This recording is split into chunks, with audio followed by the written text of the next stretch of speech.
Hello, all, and welcome to the Fantasy and Sci-Fi Fanatics podcast. I am your host, Daniel Coolbaugh. Today, I have a very special guest, Charli Cox. Charli, how are you doing today?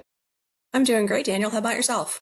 I'm doing fabulous. I feel so good that I could get you on. You were actually on my list for season 6 for Two Contact, and then when I was talking to some friends about something I wanted to do. They had suggested you, and I was like, oh, that's perfect. And then I had a drop for this season. I thought, oh, if I was going to ask you for season 6, might as well just ask you now. So I'm so glad that we could get you on today and chat with you about your writing, your experience, and your books and stories. So thank you so much for joining us today. We really appreciate it. Thank you for reaching out and for the opportunity. I'm excited. Yeah, no problem. Anytime those feral ladies give me somebody, it's always a really good interview. I They're kind of so felt much like, fun. yeah, I was like, why did I not think of that for, a little sooner? But I'm glad that they had that suggestion. So yeah, this worked out really well. But we'll start right there with that first question there for you, Charli. What has your writing journey been like up until this point? I would say it's been a roller coaster. It's been so fun. I actually started writing after I lost my day job back at the end of 2020. Started reading again and made friends through the magic of the internet with the Feral Ladies and some of their other fellow authors. And how cool is it that you can be on Facebook and send a friend request to an author who wrote this book that you love, and they actually not only accept your friend request, but they comment on your stuff and they talk to you and you build a relationship. I mean, it was completely surreal. And so one of those authors with CKP's New Mythology Press had an open call for fantasy short stories. And I thought, you know what? I enjoy reading. I loved writing when I was younger. Why not? Why not give it a shot? And so I wrote a story and I submitted it, and it was not accepted. But the editor was so kind to give me some feedback, and I kept writing, I kept submitting, and eventually one of my stories got accepted, and here I am. That's super cool. Oh, and I know some people, it's been a while since I talked to some of the feral ladies and some of your guys' co-workers or friends. So we're talking about Chris Kennedy Publishing. In case people did not know that, please make sure you check out Charli's stories with them, as well as others that we've had on here as well. So Chris and I are hoping to get back together again real soon. He had some stuff. I definitely had some stuff for my 3-year-old, but stay tuned. We're actually hoping to do a whole thing with a bunch of you guys this summer. So I'm hoping that we can get that scheduled. So yeah, that's super cool. But just in case you guys are new and have not heard that yet for some of the other episodes, that's what we're talking about. So, well, that's awesome. I think it's so cool. Like anytime, like for Chris's group, like for you guys, like it's so cool. Like every time I talk to a different author, like everybody's got a different way that you guys were kind of like pulled into writing stories or submitting. And I got to say, it's always a really interesting journey, and it's always interesting to see who knows who, and kind of go from there. So especially with the anthologies and stuff like that, and I think that's such a cool way to, to get people involved and to get new stories and new blood in. So I think that's super super cool. Well, that sounds awesome. I totally understand the roller coaster too. Oh, yeah. Oh, yeah. I'm kind of dipping right now and coming back up, so I totally understand that. Well, that's awesome. Mention a little bit about genre, but what genres do you currently write in, and why? So, for those of you who don't know me, I am Charli Cox. I write science fiction and military fantasy with a sense of humor. And those genres are what I like to read. And so I thought, if I'm going to write, why not write something that I enjoy? Because as you know, as a writer, the stories that you write, you're going to read them over and over and over and over again in editing before you submit them to somebody. So write something that you love, and your passion and your love of the genre is going to come through to the reader when they're reading your finished product. It's fair. I keep telling myself with this one project I'm stuck on, I still love it. I like keep like it's like been my Nice. mantra. It's like woosah, yeah. I do, guys. I do. Don't Yes. worry about it. Well, just because you mentioned certain people and writing and inspirations and like things like that, but were there any people in particular, within these genres that you were really like, wow, I really want to write like this person, or I absolutely love this story or this character. So this person is really the reason that I get pulled into these genres. Do you have anybody that's inspired you like that? I would say I read a lot when I was younger. I think I was 10 or 11 and I was bored. I'm an only child, so I didn't have anyone to play with. And I went into my dad's study and was looking at stuff. And I was like, Dad, I'm bored. He's like, here, read a book. And so he pulls his book off the shelf and hands it to me, and it's Isaac Asimov. And Oh, so I read this book and I was like, this is really cool. I really like this. And I think that was the start of my love affair with science fiction. And that's then as awesome. far as peers and current authors, we mentioned the Pharaoh Ladies, Casey Azell, Melissa Olthoff, and Marisa Wolf. And then other authors with CKP, Kevin Eikenberry is amazing, Nick Steverson, William Allen Webb. So many of them have been so encouraging and so helpful with my author journey. And I wouldn't be here without all of their help and support. And I know I'm forgetting people. So if I forgot you, it's not intentional, I promise. It's just because I put her on the spot, guys. It wasn't a pre-made question. I'm sorry. You're in the middle of your award ceremony, right? Thousands of people watching. You're gonna forget your mom. Right. It's, you know, or your sister, Exactly. whoever. Yeah, for sure. That's awesome. Well, I got to ask, just because you're an Asimov fan, have you watched the Foundation TV show yet on Apple? I don't have Apple TV, so no, I haven't Yeah, seen me it. neither. I But want it. My friend just said the other day, yeah, he goes, dude, I cannot believe you are a sci-fi fan and you have not like bought. He goes, you should buy Apple just for this show. So I feel like this summer right. I'm gonna have to do that. Yeah, yeah. And there's a couple other things on there too that they're getting that look absolutely amazing, other than Ted Lasso. But that's definitely one that's been on my list. And my students always come in, they're like, Mr. Coolbaugh, I can't believe you have not seen this. So one of the kids, we were talking a lot about the books. I've read the first two. Yeah, so he's like, you got to reread them and watch the show. So, the other one is Murderbot. I absolutely love Martha Wells. Yeah, so definitely have to check both of those out really soon. Well, that's absolutely awesome. You just mentioned a great cast of authors and writers there. So that was absolutely awesome. I was like, yeah, that person's really great. That's a really good list right there. All right, so in terms of talking about yourself and other authors in terms of anthologies or, things like that, we'll kind of start to dive into some of, your works with them and some of your own as well. So we'll kind of start right there in terms of your book, Fae Wars Northern Front. So what is your co-authored book, Fae Wars Northern Front, about? And how did you guys come up with this idea? So, Fae Wars, Northwest Front. It is set in the Fae Wars universe from Canon Publishing. And I met J.F. Holmes at LibertyCon a couple years ago. It's held every year in June in Chattanooga, Tennessee. And I attended as a fan. I had a couple short stories published, but I wasn't ready to consider myself a pro yet. And I'd never been to a convention. And so I thought my first experience at a convention, I'm just going to go as a fan. I'm going to go support all these people who've been so supportive of me and see what it's about and, and just have fun and enjoy myself. And so my husband and I were walking through the dealer room, and my husband had actually beta read for Holmes years ago. And so they started Cool. to talk, and I actually had an author badge, even though I wasn't on the schedule. And so Holmes looked at my author badge and he's like, "Oh, what do you write?" And I said, funny thing, I actually submitted a story to your high caliber awards the previous year. And my story didn't make the cut, but he remembered my story and he liked it. And he's like, you know what? I could really use another Fae Wars book. And I went, what's Fae Wars? I hadn't read it.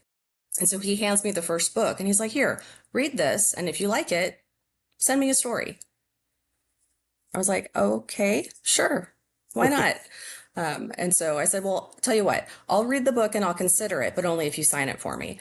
And so he signed it. And of course, I take it back and I read it. And he says, Charli, where's my book? It's like, dude, you just asked me for it. And so his Fae Wars book is set in New York because that's where he's from. And the other authors who are in the shared universe, they've all written in their area. And so with me being the first one in the Pacific Northwest, I live in Oregon. I thought, well, let's set my story here where I live. And when you think of the Pacific Northwest and you think of the Fae and you think of mythical creatures, what's the first thing that you think of for most people? It's a Bigfoot. And so they don't like being called Bigfoot. Bigfoot's offensive. How would you like it if they called you Tiny Dick? So he's not a Bigfoot. Gunny is a Sasquatch. And he befriends Ashley Green, who's a teenage girl whose life has been completely turned upside down. She ends up going out in the woods to try to get food because with the elven occupation, they can't just run to the grocery store. There's, food shortages and they have to stand in bread lines. And her dad is just like, we're not doing any of that. Well, the freezer's empty. She goes out in the woods. She ends up getting caught by an elven lordling, and everything changes for her forever from there. And so that's my story, Fae Wars Northwest Front, set here in Oregon and Washington. That's awesome. I was really trying not to look up why there was a Sasquatch on that one. And it was so hard because I for so long, and in my retirement, maybe I'll still do. I want to be a cryptozoologist, and my brother and I absolutely love, Sweet. uh, yeah, all the mythology and stuff like that. And now I'm doing like urban fantasy mixed like with Men in Black, I would say, and I just have really cool things like that. And my friend's like, you should do a Sasquatch like Charlie and J. Holmes, and I'm like. The character hasn't come to me yet, but now I want to because as soon as your cover dropped, I was like, oh, I have to do that. My friend literally messaged me because we were talking about it. He's like, hey, like this might be a thing that a train you need to get on. So he's like, this looks awesome. So that's really cool to hear that story. I'm actually gonna have to text him later today because we both had that question. So that's super cool. Now I have to ask. Sorry, Charlie. Have you seen Bigfoot in the Pacific Northwest? I have not met one yet. They have not revealed themselves to me. For some reason, I'm not worthy, or I haven't been in the right spot. But one of these days, Yeah. I mean, I'm out in the woods all the time. We love to go Yeah. hiking and look at waterfalls, and we spend all of our time in the woods when it's not snowing and when it's not fire season. So one of these days, I'm sure I'll meet one. I just haven't yet. That's awesome. We have, I live in Ithaca where Cornell University is, and there's our Lake Cayuga here. The Native Americans have said that lived along the lake for thousands of years have said that there's like a bigger creature that lives in the lake, about 10, 15 feet. And I kid you not, guys, I literally was working at a summer camp and I was like, what is this? And I saw the largest sturgeon that I've ever seen. I'm from Michigan. They're supposed to get Gosh. like 6, 7 feet. This thing had to have been like almost like 8 or 9 feet, and it like barrel rolled and stuff. So I don't know if that was it or not, but I like to tell people I saw something, and I still to this day I assume it was a sturgeon, and I know they have them in the lake. So, but I have not seen Sasquatch yet. So I did see a UFO. So not a flying saucer, guys, but UFO. So maybe I'll have to come visit you guys at some point if you guys have. I know there's a lot of really cool conventions near you guys. So yeah, hopefully I Huh. can get out there and yeah, come see you. Maybe go out and maybe they'll bless me at some point. But yeah, There you that my go. brother and I always talk about that. We're like, yeah, we get old, we're just gonna go out to the woods and you guys and just sit out there and maybe eventually they'll they'll come out. My brother was like, he goes, I would feel like I would be able to die happy if I saw one. I was like, you have 3 kids. He goes, I repeat what I said because I just really want you to. And I can't blame them because I think it'd be super, super cool. We always want to go to like the conventions and stuff, but they're always like really hard. When the one we were about to go to a couple years ago got rescheduled, there was like a big COVID epidemic after Yeah. 2020. Yeah, so we were really, really bummed. So maybe one of these days. Well, that sounds awesome. What a cool way. Just want to point out, like you went to an event and you put yourself out there, and I talk about this all the time, where like if you don't do this, guys, not much happens, okay? Only so Yes. much happens online. Yeah. So I just want to point out like that's super cool. And I went to the Poison Pen in Scottsdale before I moved here. And I was in Arizona.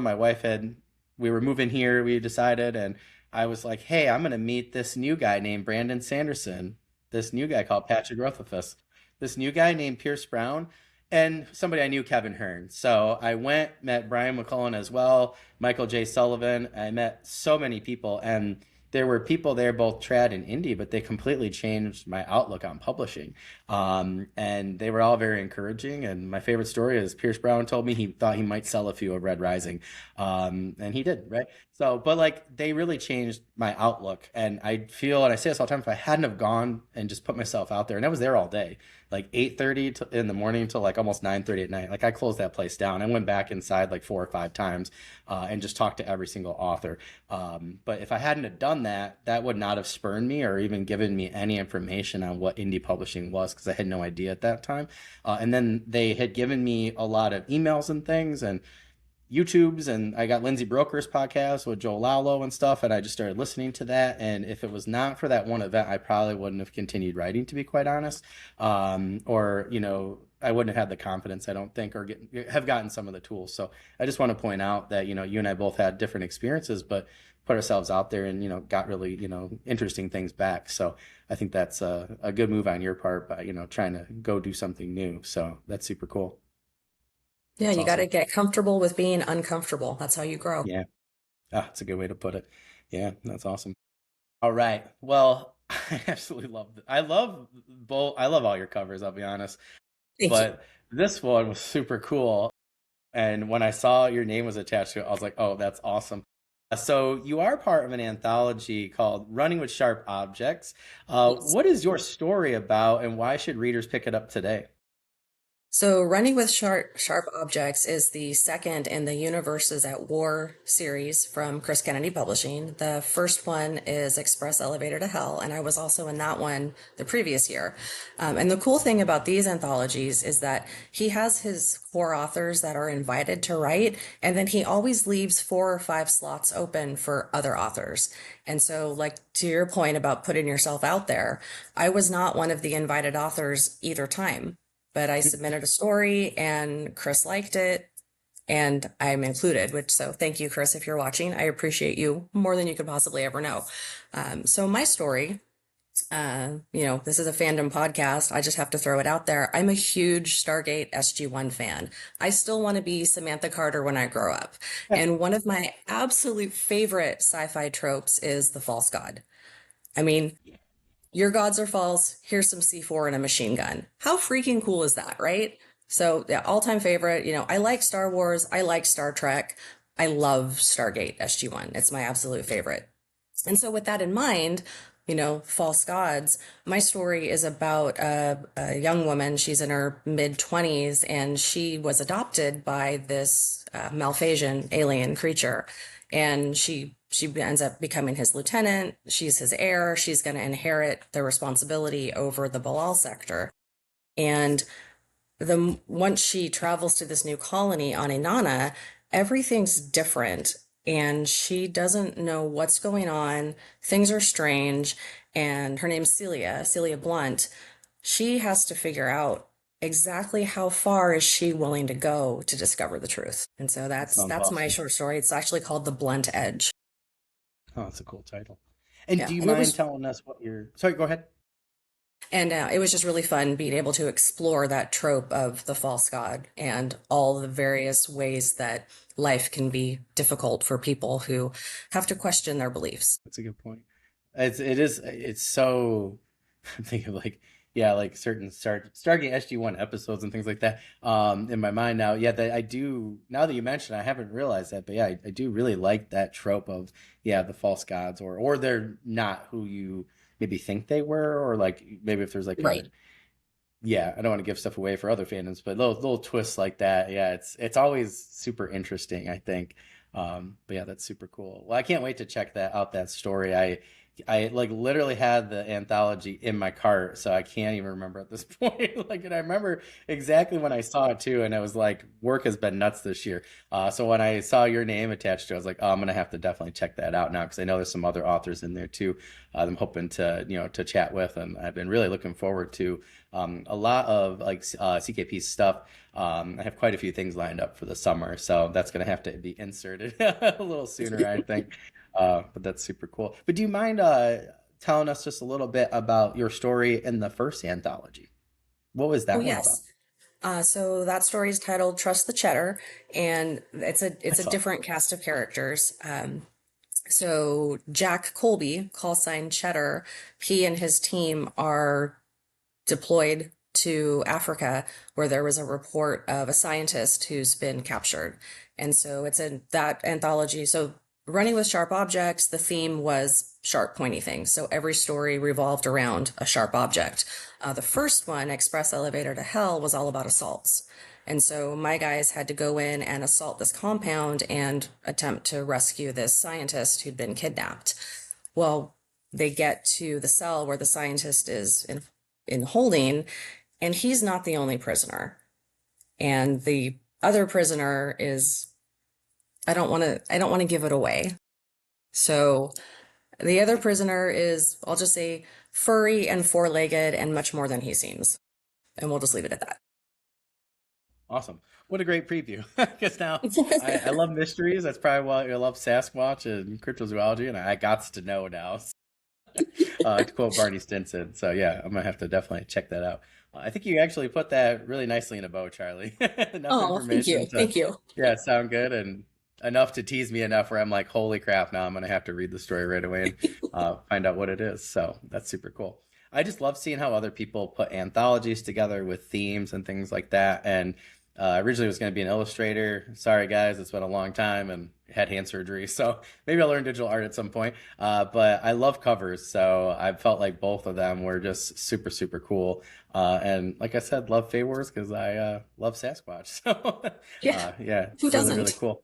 Yeah, yeah, yeah. I feel like Crystal has like the best art like all the time. Like, so I always appreciate that, and in terms of the company and stuff like that, because everything always just looks such high quality, and he always finds really good talent like yourself. So to me, it's just super Thank super you. cool, yeah, to see how companies do that, and I try and tell other authors, and I encourage them, like you're saying, to get themselves out there, and I mentioned Chris, I mentioned mentioned JF Holmes a lot, and yeah, try to get people to kind of expand themselves a little bit, especially with good companies. Sometimes it's hard, right, to be out here and find a good company with good people that want to take care of you. So I think it's important when, there are those people and companies and places, in those communities. I think it's good for people to know. So I'm glad that we could Definitely. spread some more for both of them today through Yeah, this interview. absolutely. Feels good. Yeah, yeah. That's awesome. All right. Well, we're kind of on a roll here with, your stories and ideas. So speaking of canon publishing, so you are part of Canon Publishing's Cannon Fodder 2025, and that's the Tales from the Gun Crew. And what was your story about in this one, and what were some challenges you faced in writing it? So, speaking of Sasquatch, my story in Cannon Fodder is titled Sasquatch. And for those of you who've already read Northwest Front, you're familiar with Gunny.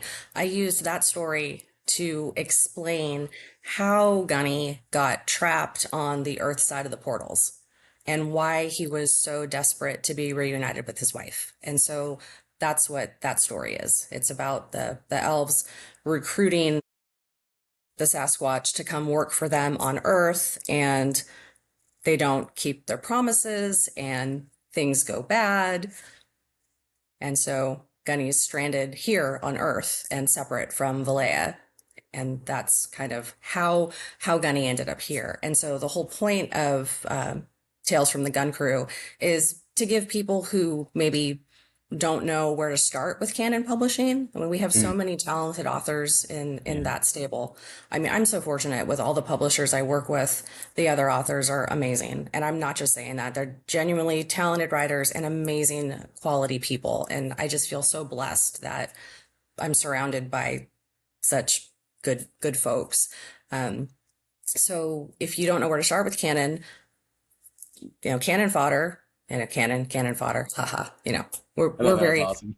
we're very witty and quippy over here. Yes. Um, but it's a great place to start. You've got a sampling of all the universes. There's, I think, two or three Fey War stories. There's a story from Jonathan LaForce with his characters from Hell's Bells. You've got stories from Al Hagen and his Hexen series, and Dan Kemp and other guys.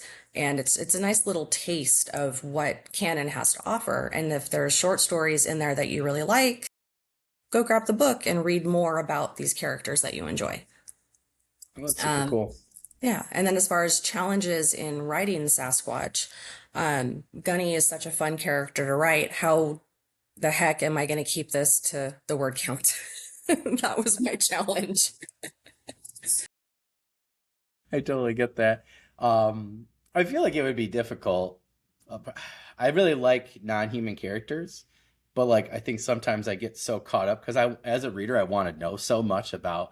I'm a history teacher, so I want to know their culture, history, anatomy, just different things. So, um, yeah, I feel like it would be really difficult for me to write that character and not, you know, hand him like 20 extra thousand words or something like that. Yeah. Yeah, Yep. yeah, I totally It get was very that. much, and that's the Uh, thing. That's the challenge between writing a novel and writing a short story. With a short story, what is the soul of your story?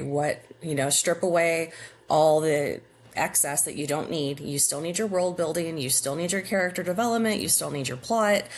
you just have to really trim it down into, 5 to 10,000 words, depending on what the parameters are for that particular anthology.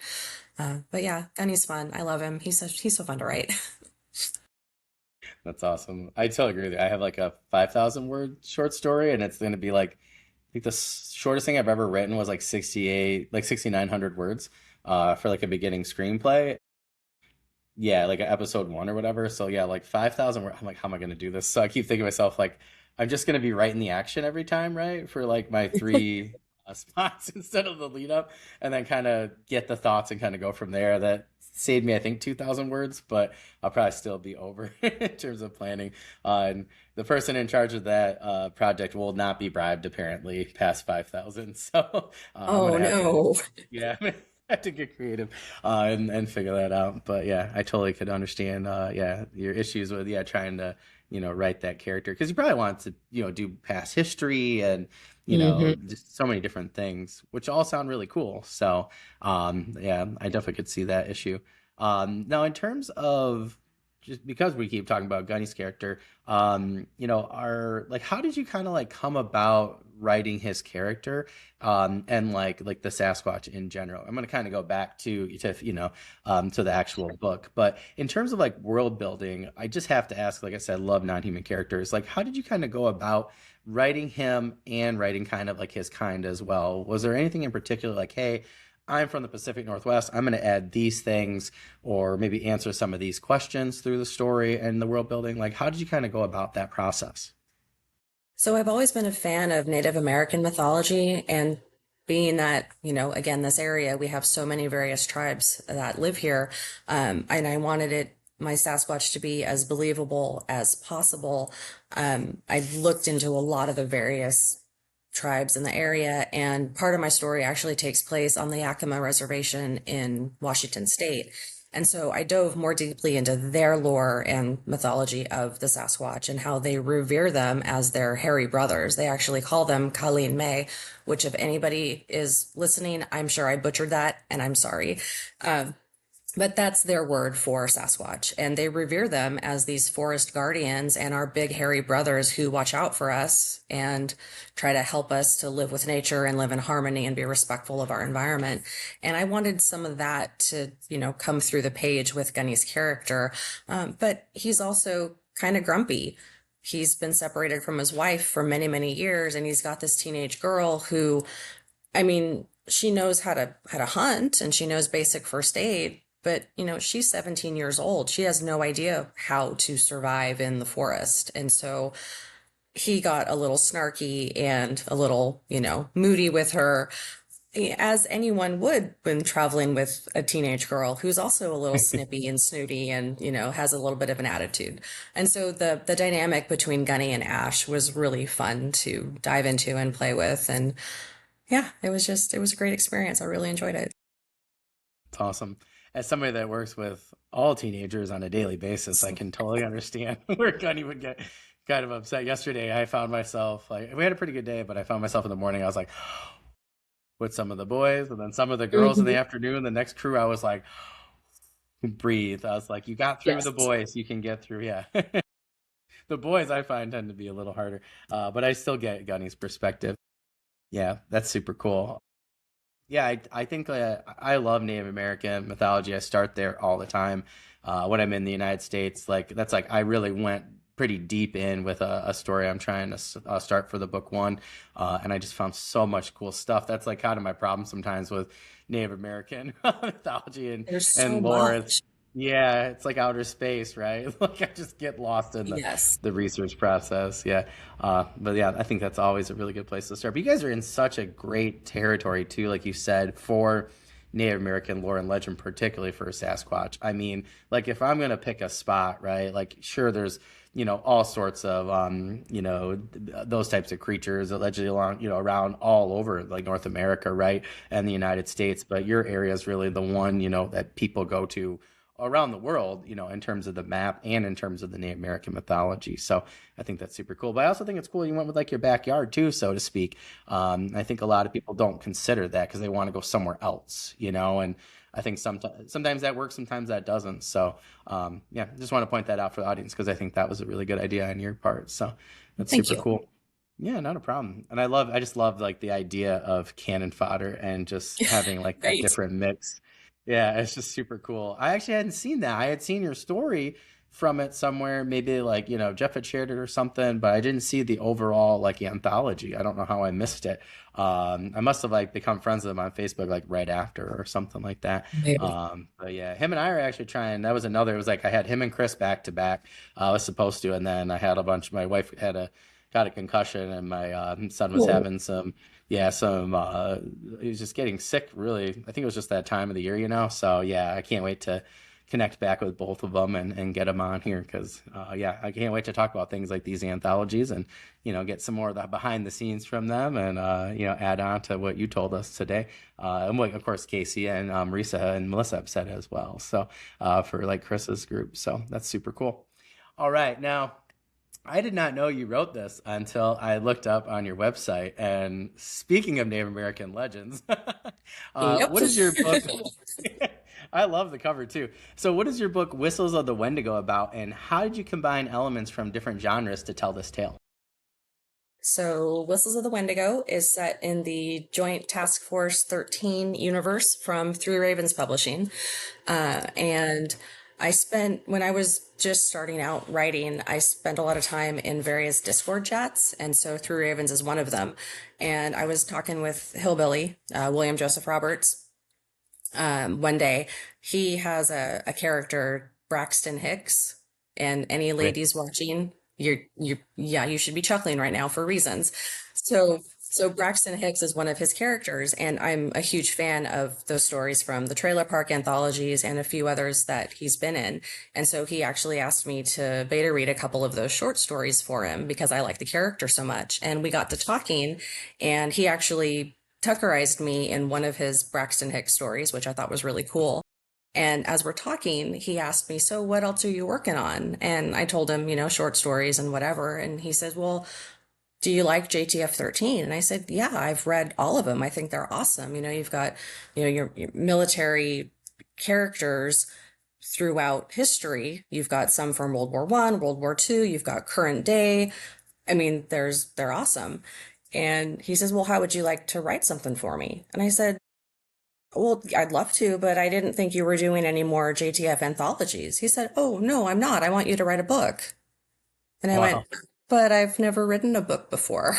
Even though Fae Wars Northwest Front came out last May and Whistles of the Wendigo came out last July, Whistles of the Wendigo is actually the first book I ever wrote. Oh, wow. Okay. And so I'm talking with Hillbilly, and he says, "Yeah, just it's a short book. They're kind of pulpy. Just it's just 50,000 words. You can do that." And I went, "Yeah, sure, no problem." So we got to talking more, and he's like, "Well, do you want to do something current day? Do you want to do something in the past?" And I said, "Well, can I make Annie Oakley a character?" Oh, And that's he cool. went, he went, "No."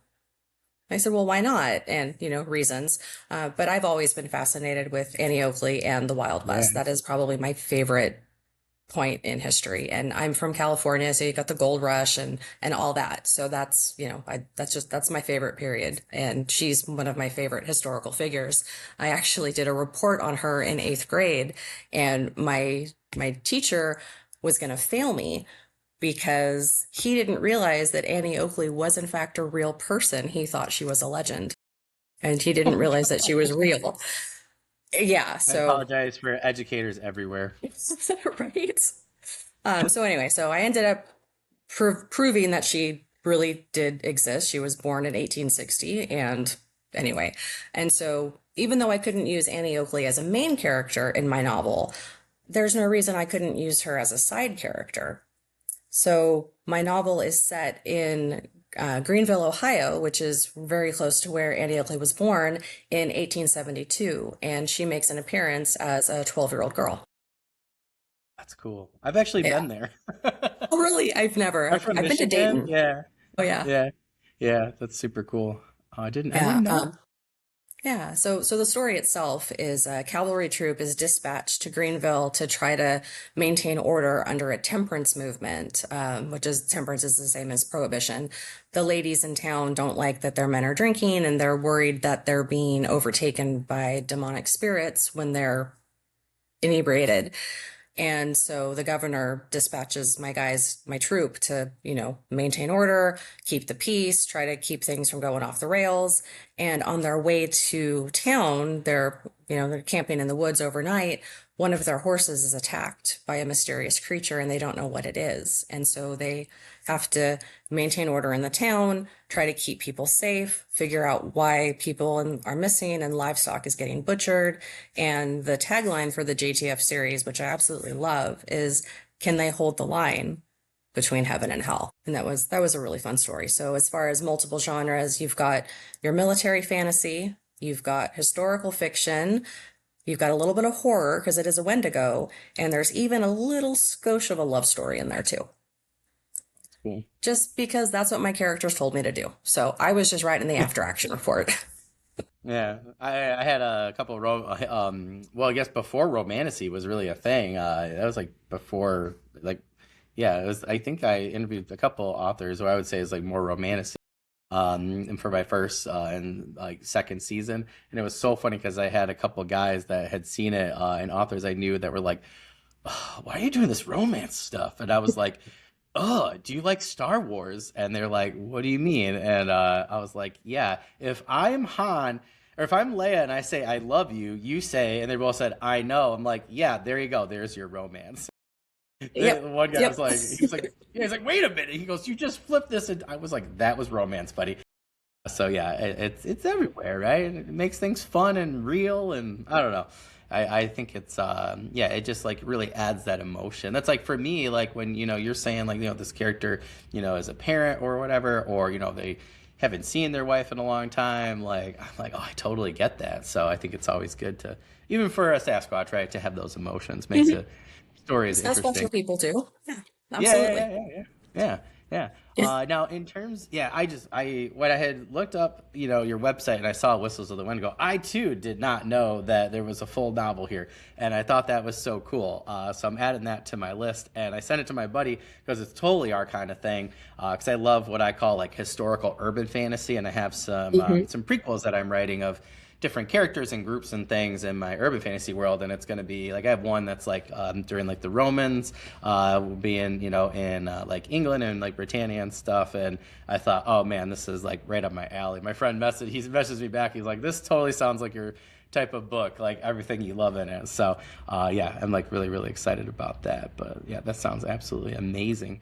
I'm really bummed that you didn't get to make Annie Oakley a main character though. So I was too. I was but I am too. But excited about the secondary character. yeah, yeah, she was a lot of fun. I did a lot of digging into her history and her backstory to make sure that I was again the thing with historical fiction is you want it to be as accurate as possible because you have those people who are uber researchers and historians, and if you get something wrong, they're gonna let you We'll let know. you know. Yeah. Right? But I must have done a good job because I was so thrilled and flabbergasted when I found out that the Imaginarium convention, they have annual Imogen Awards, and Yeah. Whistles of the Wendigo is actually a finalist for Oh, their wow. historical fiction category this year. That Oh, that's convention's coming cool. out in, I think, late July. And so I was just like, this is the first book I ever wrote, and it's up for an award. That's awesome. Yeah. Seriously? I was so excited. Congrats. That's amazing. That's Thank super you. cool. Thank you. Yeah. That's awesome. Yeah. It doesn't surprise me though, Charlie, just saying like with people, Oh, like with your thank you. ideas and the people that are talented saying, "Hey, I want you to do this." Like, I don't know. Yeah, that doesn't shock me at all, to be honest. Yeah, like looking at your list and yeah, that's like one like I actually like had somebody ask me a question the other day after you and I were talking and stuff a couple weeks ago, and I was like, "Hey, can you do this?" You're like, "Yeah," and I was looking at your website and stuff. So I had somebody else, say, "Hey, like I want you to maybe you could help me do this thing," and I just thought, oh, you know what? Yeah, because like looking at your list and thinking of the questions and stuff, I'm like, you've clearly worked with quite a few people, right? And really put yourself out there and tried new things. So I just want to say, you were one of the inspirations for me to say, you know what, yeah, I'm gonna do that thing. Like I'm gonna give it a shot because you've had some really amazing stories with great companies, great people, and yeah, and people keep asking you. So to me, that's really really cool. So and you were referred to me, which is really awesome. That the whole other group of authors referred you to me, and I thought that was super cool. Should be very proud of having that book Thank nominated you. for that award. Thank So you. that's super cool. That's awesome. Well, I really am looking forward to that news for you. So yeah, definitely keep me in the loop there. So be crossing my fingers for you. That would be Thank you. absolutely amazing.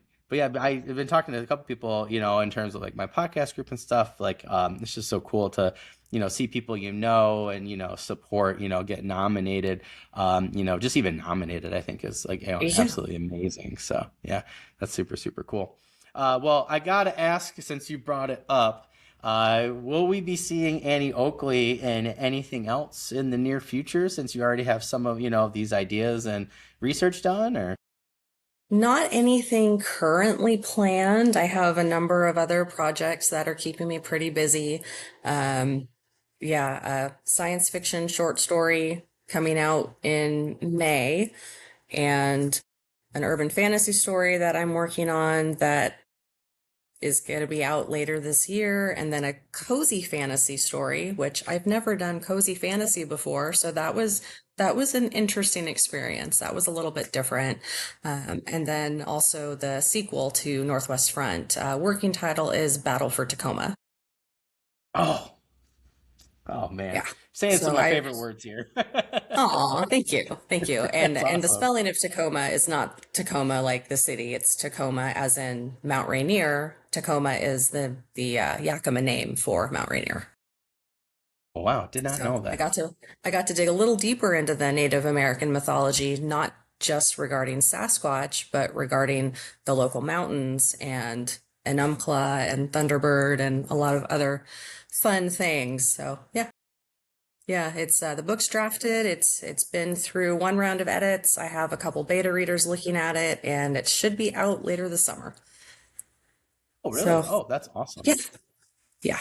So yeah, busy. Busy is good. I like it. I like being Yeah, busy, yeah, and I love working with all these amazing people who are just phenomenal, phenomenal yeah, people. yeah. Yeah, no, I totally get it. Yeah, that's awesome. Yeah, I think anytime that's like I had a kid ask me, he's like, you seem to, because I had like, they always want to know like what updates are and stuff. And I'm like, yeah, I had such great feedback and some things need to be changed for my novella. So I was like, I just had such like so many people that just had they're great authors, right? Had a great developmental editor, and I was like, I'm really trying to take my time, and do justice to the experience in which was given me like H.L. Tinsley, Alpha read for me, my friend Logan D. Irons, Sarah Chorn did my developmental editing, and I know it's just a novella, as some of my friends are saying, but I really am like trying to get it right because I feel like I had such good talent behind me. I really want to kind of do justice, but it feels really good, right, to have like really good people surrounding you and supporting you. And I can't tell the audience enough how, put yourself out there, go make some friends, and it makes publishing a lot more fun, right? It Like, really yeah, does. It really does. And to your point, a novella, it's not just a novella. Any story you write, be it 50 words, 150 words, 5,000 words, or a 200,000 epic yeah, fantasy, every story you write is important. It doesn't matter the word count. What matters is, you know, you're pouring your soul into these manuscripts. yeah, And so yeah. do the story justice and do what you want to do with it, and don't be afraid to try new things. I mean, this is very much a journey. It's not a destination. And as long as you're enjoying yourself along the way, why not? Go for it. Yeah, yeah, yeah. No, I think it's a good way to put it. I turned to my friend. I was like, "Excuse you." How many books have you written? He's got one coming out soon. But yeah, a lot of short stories for him. But yeah, I was like, I find it easier to write a book, honestly, than a short story. I got like four right now. I'm like just trying to edit. Yeah, short stories are difficult for me, which is why I'm doing them though. You clearly had some great success with them, so I'm trying to learn from people like you and trying to expand there. So, but that's really awesome. It sounds to me like we need to talk again, later this summer, once your sequel comes out, and chat a little bit more in depth, for both books. So, yeah, definitely, keep me in mind. design for like the tour and stuff like that. But yeah, it sounds absolutely amazing. Can't wait for both of those actually. Oh, I have thank like you. 6 arcs left. Like so trying, guys. With my arcs, work is just. Oh, I said yes because I'm just a nice person, I guess, and I always put myself into a corner. This year I didn't say yes as much to arcs, but they've been amazing. It's just work's been dragging me, and then these edits, I'm just like, oh, I feel like I'm in like a dead zone of creativity right now. So it's been hard. I've had like 4 of them out of 6 I have halfway read. I just got to like finish up so I can get to like the rest of my reading list. Yeah, I think I just have to finish at this point. Kind of like my edits. But in terms of you've been like involved with a lot of different genres here, the different companies. It's great to know Three Ravens Publishing. Actually, I got to check more of their stuff out. So in terms of like that second to last question, so like many of your books involve military themes and action, but like what really inspires your interest in military fantasy and sci-fi storytelling? So my dad was in the Navy, Oh, and my cool. husband was 11 Bravo. Oh, cool. Military stories have always been interesting to me. I admit I am not the history buff that I probably should be, considering I'm writing historical stories, other than, the Wild West, because that one was, I'm a horsey girl. And so, horses and cowboys and all that. And, and Annie Oakley with her guns, it's like, yes, this is my thing. But as far as other points of history, I'm really, really lacking. Research is your friend when you're writing things like that. But then as far as the sci-fi, like I said, reading Asimov and, growing up watching, Star Trek Next Generation and Star Wars movies. And again, Stargate SG-1, my absolute favorite. And that really is very military sci-fi. I mean, Yeah, they're yeah. the Air Force. They're the Air Force going through the Stargate, meeting these alien races.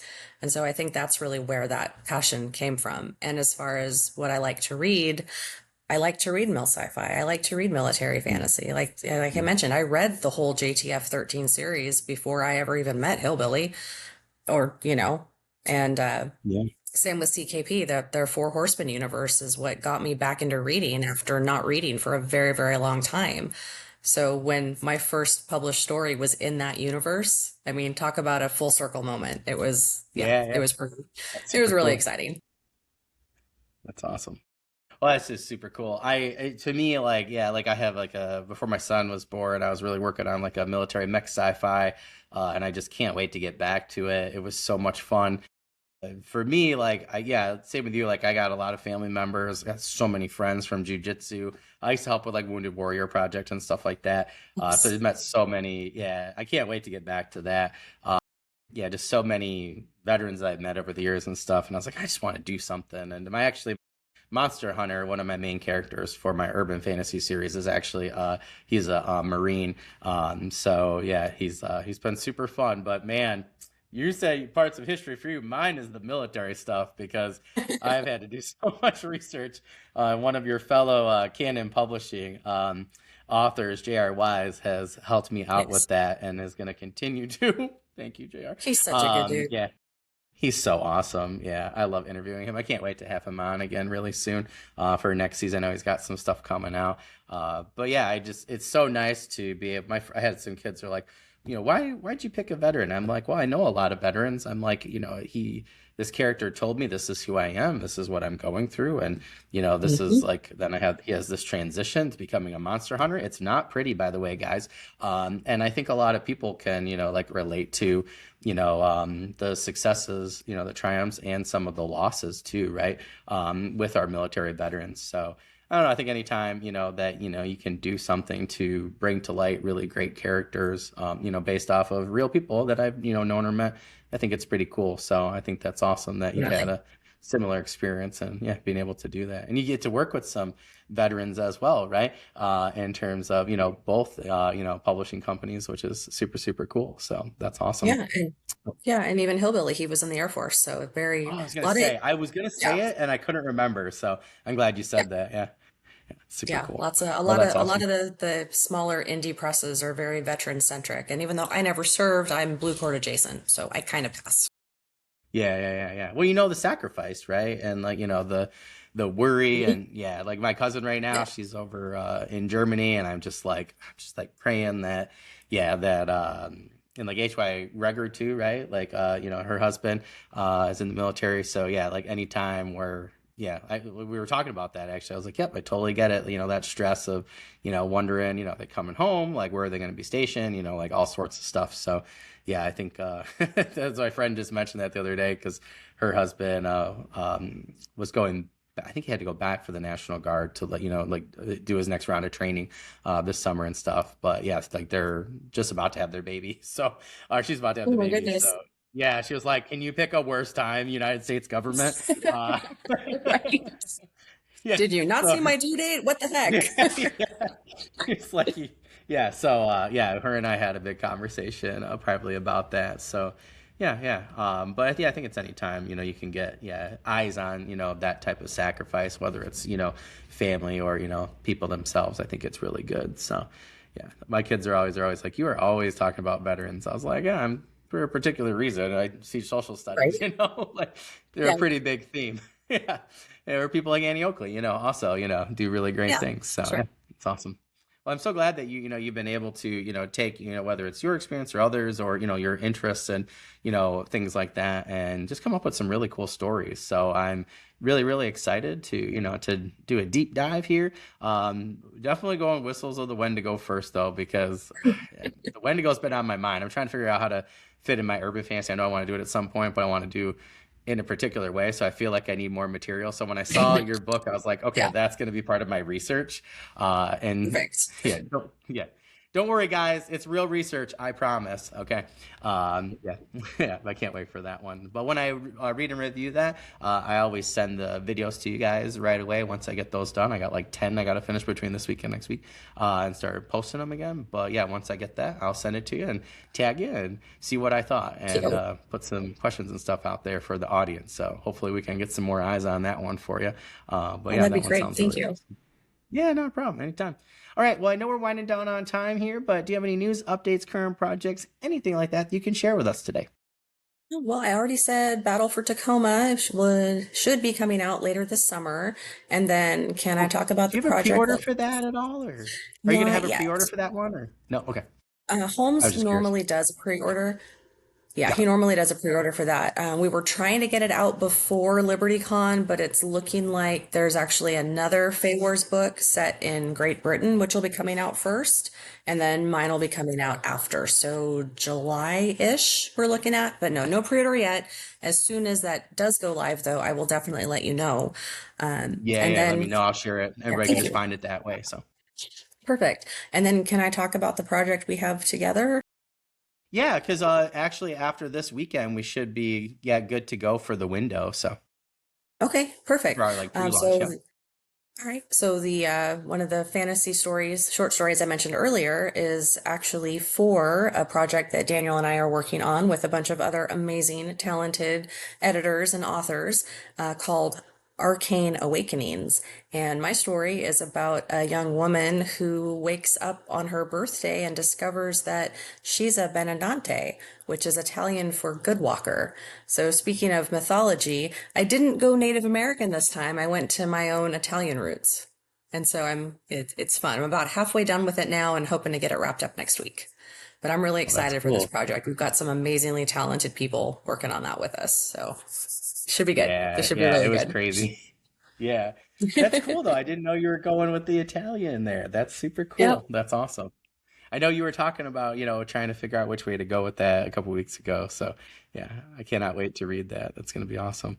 Yeah, Thank you. I can't wait for you guys in the audience to, yeah, some of the people that said yes, I was like, are you sure? Like, Charlie, you would be one of them. I was like, really, Charlie? But yeah, it's super cool, especially seeing like, because I went back and I said to Ben, I was like, do you know like what Charlie has written or who she's written for? And he was like, yeah, I like checked it out. I was like, okay. I was like, all right. And then yeah, somebody else said yes, and then we were going over their resume, and I was just like looking. I was just like, holy crap! Like I was like, yeah, this is gonna be really. We just wanted to do something. We didn't think it was gonna be nearly this awesome already. And like, with people in the chat and stuff on Discord are like, hey, I'm like got this done or working on this. I'm like, man, this is Right? gonna be super super cool. So Well, I can't wait to read that story. I'm really excited to read everybody's, honestly. But yeah, if everybody, feel free to check us out. End of this month, we will have. Well, actually, by now, yeah, will be able to follow us and check out the pre-launch page on Kickstarter. Actually, what I'll do, Charlie, is I'll actually go back and add that to this as well, so that way people Sweet. can go right there. Yeah, you guys can. By now, you'll be able to check out the teaser trailer, the pre-launch page. If you don't mind giving us a follow, that would be great. Just kind of lets us know like how many eyes and stuff like that have been on it. And then yeah, we'll have a couple other things up there as well. So yeah, please make sure you guys check that out, and of course check out Charli's other things as well. Charli, thank you so much. This has been great. I appreciate you filling in for an author where they couldn't figure out the schedule with Australia and myself. More like my 3-year-old couldn't. Yeah, yeah. So I really appreciate it, and yeah, I was so happy that I could bump you up and get you in for the season 5. But yeah, if you want to come back and chat, for your next book, I would love to to have you back again and to chat more about what it was like writing like a sequel and your second book and things like that. And yeah, it'd be great to have you on again and have that chat. So I really appreciate you coming today and sharing your experience with us. So we really appreciate it. Well, thank you again for the opportunity. I had an amazing time. This has been a whole lot of fun, and I can't wait to do it again. Yeah, that's awesome. Yeah, hour went by pretty quick, I gotta say. So it's always a good one Yes, that yes, it happens. did. Yeah, yeah.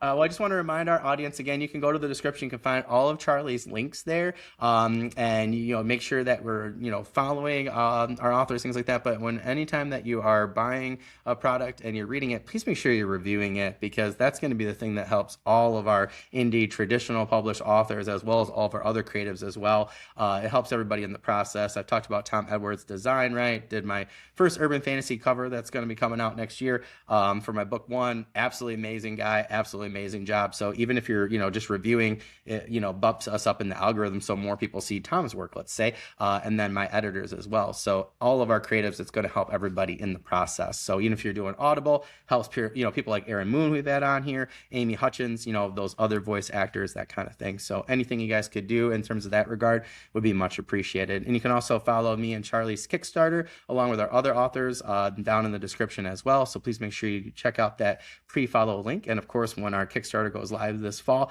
please make sure you guys, check us out and hopefully back us. So really appreciate it.